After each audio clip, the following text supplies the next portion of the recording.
우리가 사는 이 시대는 불안하고 또 염려가 많은 시대라고 이야기를 합니다. 우리나라가 특별히 요즘 세계 뉴스의 중심이 되고 있습니다. 일전에 우리 백영모 선교사가 구금이 되었을 때 필리핀을 갔을 때 아마 그때 우리 김정은이라고 하는 위원장과 우리 문재인 대통령께서 만나는 역사적인 사건이 있었죠. 아마 외국에서 그것을 볼 때의 기분은 국내에서 뉴스로 볼 때하고는 완전히 달랐는데 세계적으로 그때 문재인 대통령이 아니라 그 트럼프 대통령을 만났던 기억이 납니다. 싱가포르에서 세계적으로 그 뉴스가 아주 제일 중요한 뉴스로 CNN이든지 뭐 BBC든지 이런 곳에서 방송을 하고 있었습니다. 지정학적인 위치 때문에 우리나라가 역사적으로 강대국들에 의해서 많은 침략을 당했고 시련을 당했습니다마는 지금도 우리나라는 세계 유일의 분단국입니다. 물론 남아프리카의 예멘이라고 하는 나라가 분단이 됐습니다마는 그 분단됐던 예멘이 형식적으로는 지금 통일이 된 나라로 기록이 되어 있기 때문에 우리나라만 지금 분단이 되어 있습니다. 그리고 이 북한의 핵 문제로 수년간 한반도의 긴장이 계속 고조되고 있는 가운데 대통령의 북한 방문, 미국 또 중재를 하기 위해서 우리 대통령이 미국을 방문하는 일, 뭐 이런 일들로 이 긴장 분위기가 화해 무드로 전환되어 가고 있습니다. 계속해서 여러분들이 기도해야 될, 또 제가 기도해야 될 문제라고 생각을 합니다. 그런 반면에 또 요즘에는 어제 오늘 가짜 뉴스를 만들어내는 것에 대해서 굉장히 그 뉴스에서 통렬하게 비판을 하는 것을 보았습니다. 그러나 이 가짜 뉴스가 어떤 것이 가짜 뉴스인지 헤아릴 수 있는 지혜가 저희들이 없기 때문에 뉴스를 보는 대로 그것이 가짜인지 아닌지를 참 구별해내기 어렵다 이런 생각을 합니다마는 며칠 전에 제가 우리 장로님들 몇 분과 식사를 나누는 가운데서 그 미국이 또 북한이 영변의 핵 문제를 핵시설을 폐기하는 것에 대해서 이야기를 하는데 영변의 핵시설이 거의 쓰레기 수준이기 때문에 그것은 폐기하나 마나 쓸 수도 없는 건데 그걸 폐기하는 것으로 생색을 내고 정전협정을 받아내려고 한다 뭐 이런 이야기까지 들리는 것을 보면서 참 우리가 어떻게 판단해야 되는지 이런 생각이 또 듭니다. 그래서 또 어떤 분은 목사님이 우리 성도들에게 참 바르게 판단하고 분별할 수 있는 능력을 허락하셔야 됩니다. 이렇게 얘기를 하는데 저부터도 어떤 뉴스가 진짜인지 가짜인지 구별이 안 되는 이런 상황에 있기 때문에 이럴 때일수록 자기 이권이나 또 자기 명분이나 자기 욕심을 채리기 위한 말보다는 서로를 위로하고 격려하고 어려운 짐을 나누어지는 정신과 사랑의 실천이 우리 대한민국에게도 필요하고 우리 한우리교회에게도 필요하다 이런 생각을 합니다. 이게 바로 그리스도의 섬김입니다. 섬김이라고 하는 것은 다른 게 아니라 고통, 슬픔을 나누어지는 것, 그게 섬김입니다. 우리가 흔히 하는 말 중에 고통, 슬픔을 나누어지면 그 무게가 반으로 줄고 반대로 좋은 일이나 기쁨을 서로 나누면 그 기쁨이 배로 증가된다고 하지 않습니까? 바로 지금 우리 사회가 그런 때이고 우리 교회가 그런 때라고 생각을 합니다. 선한 사마리아 사람 같은 분들도 있지만 어려운 사람을 더 어렵게 만드는 분들도 있습니다. 그리스도인들은 이 사회에서 이 짐을 함께 나누는 일을 잘 감당하고 이 사회를 섬기는 사람들이 우리 그리스도인들입니다. 오늘까지 우리가 로마서 12장을 다 살폈는데 앞서 말씀드린 것처럼 이 로마서는 총 16장으로 전반부가 1장에서부터 11장까지 그리고 복음의 핵심의 교리를 기록하고 있고 후반부인 우리가 오늘 한 주간 동안 오늘까지 공부한 이 12장에서부터 16장까지는 이 복음을 실천하는 삶에 대해서 성도들이 실제적으로 삶에서 어떻게 실천하고 적용해야 되는가라고 하는 현장의 말씀을 이야기하고 있는 장이 12장부터 16장입니다. 그래서 이 말씀을 우리가 나누어서 큰 틀에서 예배, 한몸, 은사, 교제, 이 공동체인 것을 확인하면서 오늘까지 말씀을 공부했습니다.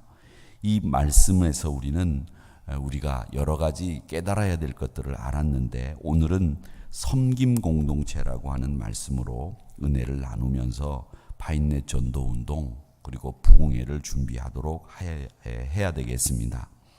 그리스도인들의 이 공동체는 섬김 공동체라고 하는 것을 우리가 한 주간 동안 배웠는데 이 섬김 공동체는 서로의 짐을 그리고 사회의 짐을 나누어지는 공동체를 섬김 공동체 이렇게 이야기를 하는데 우리가 해야 하는 이 섬김이 어떤 것이냐 이걸 여러분 잘 아셔야 됩니다. 제일 첫 번째는 성도는 말을 짐으로 나누어야 합니다. 이 말을 나눈다라는 말은 축복도 저주도 우리가 뭘로 하느냐 하면 말로 합니다. 칭찬도 책망도 말로 합니다. 말 한마디가 대단히 중요합니다. 어려운 사람에게 말로 위로하고 힘을 더해 줄 수 있습니다. 말로 천냥빚을 갚는다고 합니다. 특별한 날에만 축복의 말을 하는 것이 아니라 우리 그리스도인들은 늘 이웃에게 축복하는 사람입니다. 이 축복하는 일을 우리가 하나님께서 사명으로 받아라 주셨기 때문에 축복하는 일을 꼭 하셔야 됩니다. 주님의 이름으로 축복합니다. 힘내세요. 용기 잃지 마세요. 중보하겠습니다. 뭘 도와드릴까요? 이런 말 한마디가 큰 힘이 되고 용기와 도움이 됩니다. 성도들은 축복의 언어를 많이 써야 됩니다. 여러분, 제가 늘 말씀드리지 않습니까? 우리가 살아있는 동안 할 일이 많이 있지만 우리가 서로 사랑하는데도 시간이 부족하다는 거예요. 시간이 많은 것 같지만 우리가 서로 사랑하는데 시간이 부족해요. 우리 가족끼리도 사랑하는데 시간이 부족합니다. 부족해요. 제가 가만히 생각을 해보니까 제가 일주일에 한 번도 부모님을 찾아뵙지를 못해요. 화요일날 오후에 저희 동생 내외가 무슨 일이 있다고 그래서 동생네 집에 저희 집사람하고 같이 갔는데 부모님이 이렇게 오셨는데 요즘 저희 집안의 화두는 뭐냐 하면 저희 아버님이 이제 86이신데 동생들이 저한테 계속 전화를 합니다. 오빠, 형님, 무슨 일이냐? 이제 아버님 운전하시지 말아야 되지 않겠습니까? 이제 차 파셔야 됩니다. 이 이야기를 계속 저에게 합니다. 머리가 아파요. 그래서 제가 운전하는 걸 한번 이렇게 봤어요. 그랬더니 차선을 걸치고 이렇게 가시더라고요.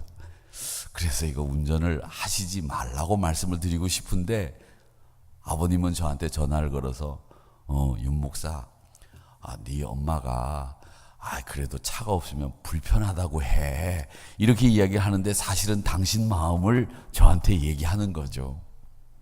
그런데 거기다 대고 제가 차 파세요. 이렇게 얘기하기가 참 말이 하기가 어려워요. 그런데 동생들이 형님이 오빠가 그 말을 해야 되지 않겠느냐고 그 얘기를 자꾸 하는 거예요. 그래서 참 요즘 걱정입니다. 이 말을 언제 해야 되나? 이제 해야 되나? 저제 해야 되나? 이런 어려운 말을 왜 지네들이 하지? 왜 나보고 하라고 그러나? 이런 생각이 듭니다마는 사람이 축복의 말, 좋은 말 하는 건 참 쉬운 것 같아요. 그런데 그 쉬운 말도 우리가 잘 못하거든요. 잘 안 하거든요. 근데 우리 그리스도인들은 이 말을 하는데 어렵고 힘든 말보다도 하나님이 너희들이 하기 쉬운 말 하라고 말씀하셨는데 그 말이 뭐냐면 바로 축복하는 말을 해라 이렇게 이야기하셨기 때문에 여러분 축복의 언어를 많이 사용하셔서 서로의 짐을 나누시기를 축원합니다. 14절에 보니까 너희를 박해하는 자를 축복해라. 너희를 좋아하는 자를 축복하라가 아닙니다.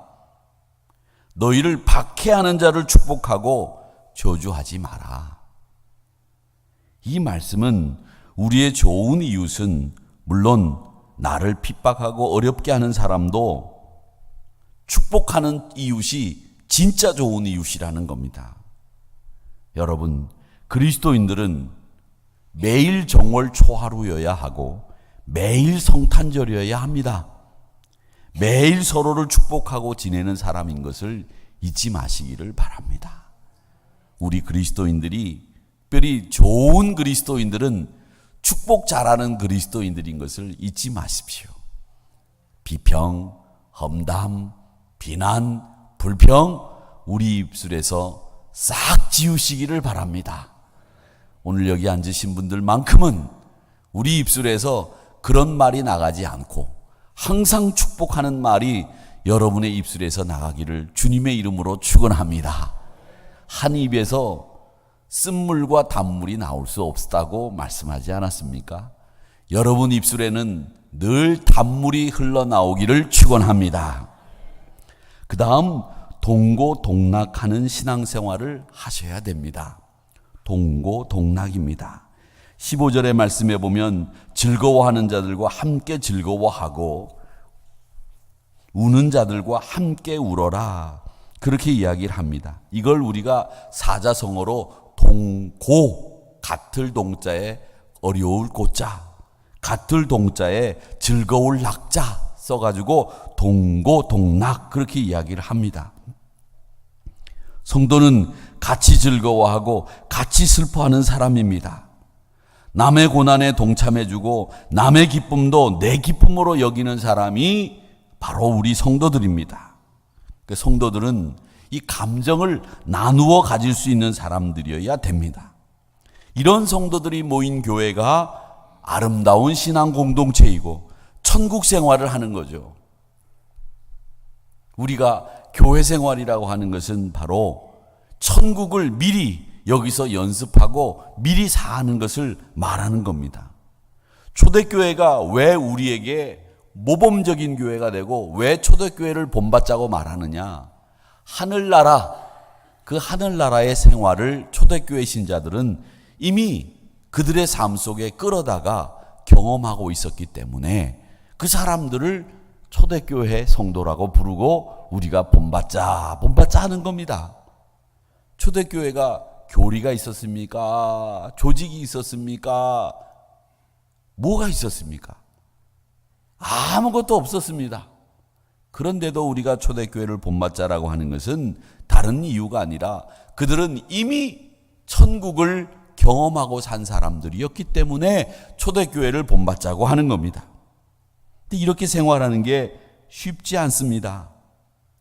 대부분의 사람들은 남이 잘 되고 즐거워하면 과소평가하고 시기하고 질투하고 남이 슬퍼하거나 어려움이 있으면 더 상처 주는 말을 함부로 합니다.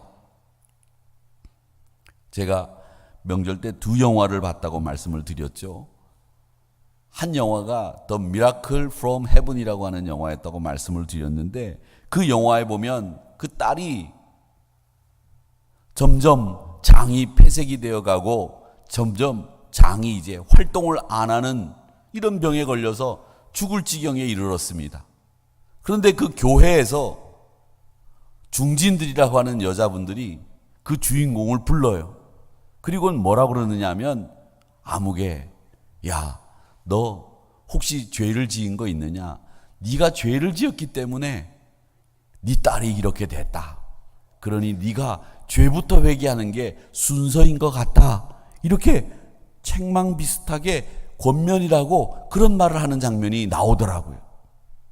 근데 여러분, 이런 장면들이 사실은 영화 속에만 나오는 게 아니라 우리 생활 속에서도 얼마든지 나올 수 있는 이야기이고, 그런 이야기들이 실제 생활 속에서 나오고 있거든요.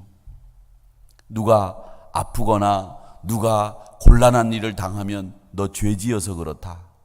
여러분, 욥의 이야기와 뭐가 다릅니까?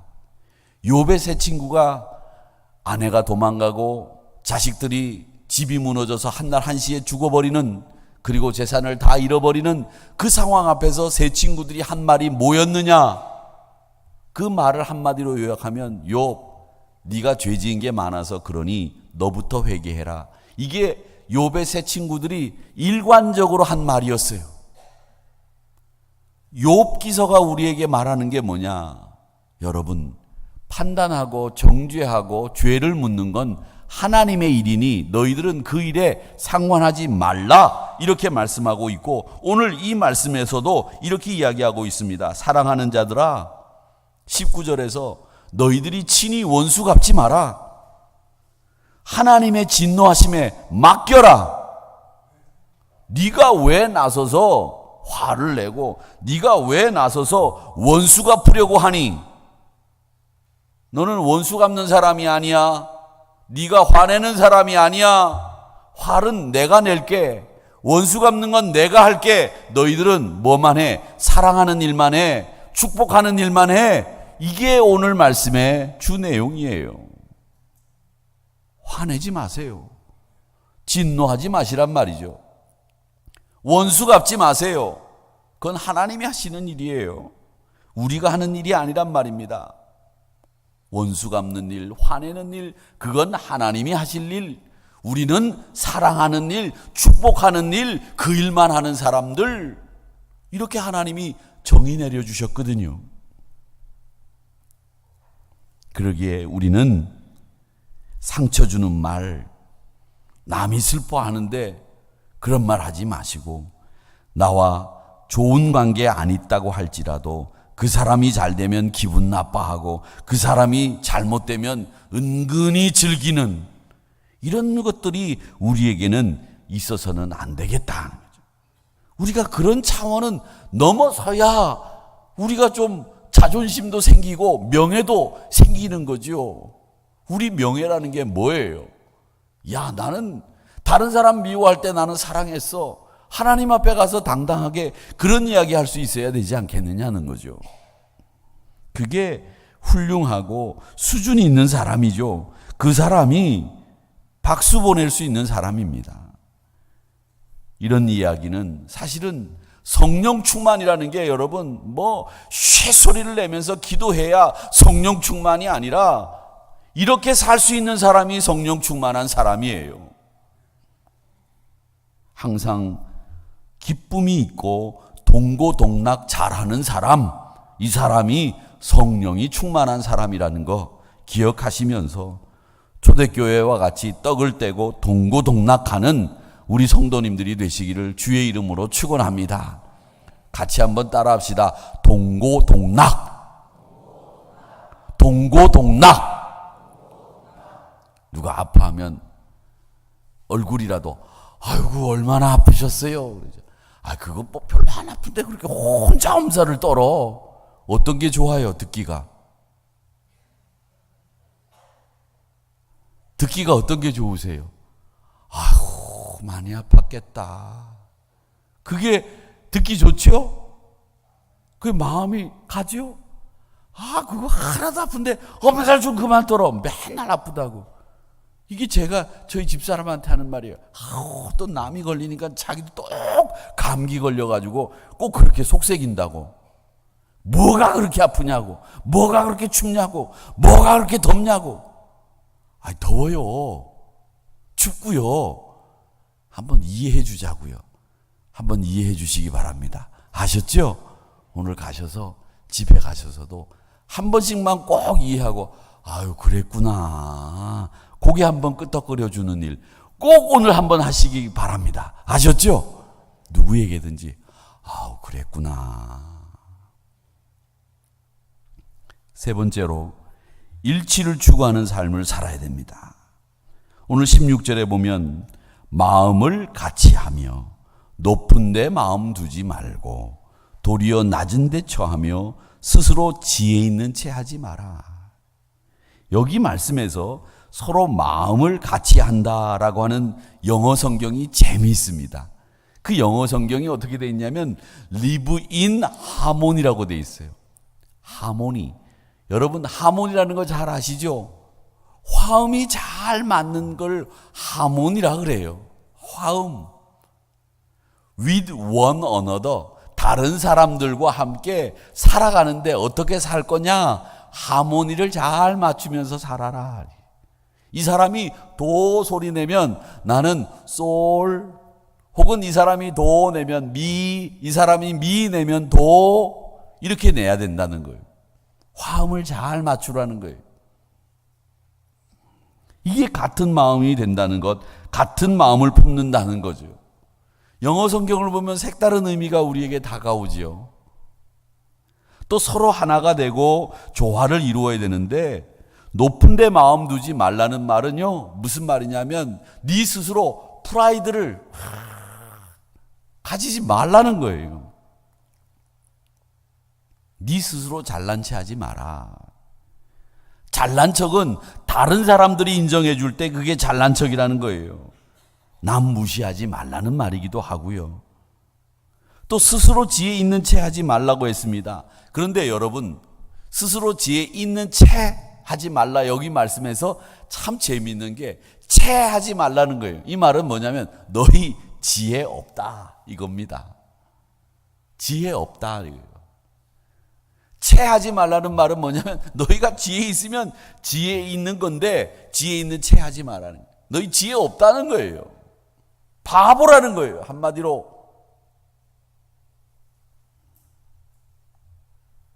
참 어렵고 힘든 일이죠. 그래서 오늘 이 말씀에 보면 마음을 같이 한다는 말은 하모니라는 말을 썼고 높은 데 마음을 두지 말라는 말은 proud, pride, 갖지 말라는 말이고 교만하지 말라는 말이고 무시하지 말라는 거예요. 지혜 있는 채 하지 말라는 말은 뭐냐? 너 바보야 이 말이에요. 그 다음에 또 네 번째로 보면 선한 일을 도모하며 서로 화목해야 된다. 그렇게 이야기를 합니다. 17절에서부터 18절 말씀 같이 읽어보겠습니다. 시작.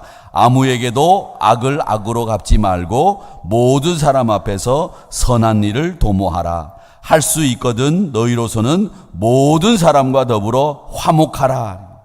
여기에서 두 단어를 유의해 보세요. 아무에게도 악으로 갚지 말아라.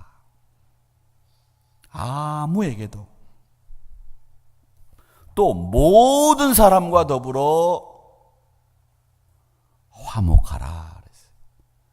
네가 좋아하고 너를 좋아하는 사람하고만 화목해라. 아니에요. 모든 사람과 화목해라. 아무에게도 악으로 갚지 말아라. 여기서 할 수 있거든 너희들이 모든 사람과 더불어 화목하라. 믿지 않는 사람과 화목할 수 있는 방법이 없어 보이죠.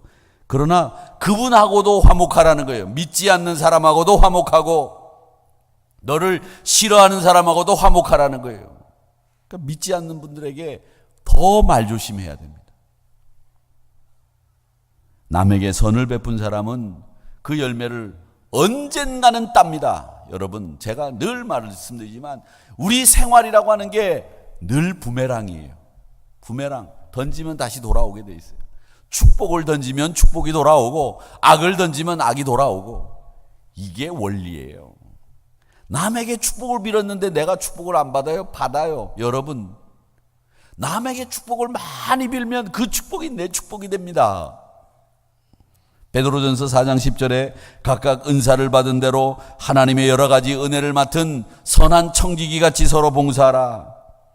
전도서 11장 1절에 보면 너는 내 떡을 물 위에 던져라. 여러 날 후에 도로 찾으리라. 이 말이 뭡니까? 전도서 11장 1절 말씀이 바로 이 신앙의 부메랑을 이야기하는 가장 대표적인 말씀이에요. 외울 수 있죠, 여러분. 전도서 1 하나만 외우면 되니까. 전도서 11장 1절 하나만 외우면 되죠. 이게 우리 신앙의 원리를 제일 잘 말씀하고 있는 거예요. 물 위에 던져봐. 그게 다로 너에게 돌아온다. 이 말은 뭐냐? 네가 축복해봐. 너에게 축복이 돌아와. 누가 남에게 저주를 해봐. 그러면 네에게 저주가 돌아온다. 이 얘기예요. 물 위에 떡을 던져봐. 그걸 여러 날 후에 다시 찾게 돼. 축복을 던져봐. 너에게 축복이 돌아와. 여러분, 남에게 베푼 선은 여러분에게 돌아와요. 돌아오게 돼 있어요. 전도서 11장 1절 말씀을 잊지 마시기 바랍니다. 마지막으로 원수를 갚으려 하지 말고 선으로 악을 이겨야 됩니다. 악에게 지지 말라고 말씀하셨습니다. 20절에 보면 원수가 줄이거든 먹이고 목마르거든 마시게 해라. 이게 가능하냐? 가능하지 않아요. 가능한 일이라고 여러분 생각하실런지 모르겠지만 가능한 일이 아닙니다. 불가능합니다. 그런데 어디에서 가능하냐? 하나님 안에서, 주의 사랑 안에서 가능하다는 거예요. 우리 마음에서는 가능한 일이 아니에요. 우리 마음에서는 하나님 사랑 안에서, 주님의 사랑 안에서, 성령의 능력 안에서만 가능하다. 그러니까 여러분, 우리가 주님의 사랑 안에, 하나님의 사랑 안에, 성령의 능력 안에 갇히지 않으면 이 일은 못하게 돼 있어요. 죄송하지만. 그러니까요, 우리가 해야 될 일은 내가 그리스도 안에 있기를 사모해야 되고, 하나님 안에 있기를 사모해야 되고, 성령의 능력 안에 있기를 사모해야 이 일이 가능하고요. 하나님 안에서는 원수 갚는 일, 진노하는 일은 하나님의 목, 나는 사랑하는 것이 나의 목, 딱 나누면 됩니다. 아히도벨이라고 하는 사람이 있죠. 다윗의 부하였습니다. 다윗이 사울을 죽일 기회가 많았는데 이 아히도벨이 다윗에게 계속 뭐라고 얘기했느냐? 왕이여, 사울 이번에 죽입시다. 죽여야 됩니다. 안 그러면 당신이 내내 고통받습니다. 이번 참에 기회를 만났으니 죽입시다. 아히도벨이 한 얘기였어요. 그런데 그 아히도벨에게 원수 갚을 기회가 많았지만 다윗은 막았습니다. 그 결과 어떻게 됐어요? 그걸 하나님이 다 처리하시고 다윗을 이스라엘의 성군으로, 왕으로 삼지 않았습니까? 괜히 원수 갚는다고 하다가 상처받고 더 큰 낭패당하는 사람들 많습니다. 저는 우리 사회를 보면서 원수 갚는 일, 즉 보복하는 일을 좀 그만했으면 좋겠다라는 생각을 합니다. 우리 사회가 건강하고 우리나라 정치가 건강해지기 위해서는 누구를 뽑느냐 중요하지만 우리 정치가, 우리 사회가 지금 당장 그만둬야 될 일이 있는데 그게 뭐냐? 원수 갚는 일. 이걸 그만둬야 됩니다. 그래야 우리 사회가 품격 있는 나라로 갑니다. 우리 교회도 마찬가지입니다. 저는 우리 하누리 교회가, 제가 목회하는 교회가 다른 교회 신자들보다 더 품격 있는 신자이기를 원합니다. 격이 있는 신자. 다른 신자들은 감히 생각하지도 못하는 그런 일들을 하는 그런 신자들이기를 원합니다. 여러분, 격 있는 신자들이 되십시오. 그 격 있는 신자는 바로 섬김의 신자들인데 그 섬김은 바로 오늘의 이 모습을 통해서 말의 짐을 나누고 그리고 함께 우리 성도들이 같이 제가 여러분들과 함께 읽었던 동고동락의 일치에, 화목에, 그리고 선을 가지고 악을 이기는 믿음의 성도들이 될 때 여러분들이 바로 격 있는 신자가 되는 겁니다. 그 격 있는 신자의 한우리교회가 되기를 주의 이름으로 축원합니다.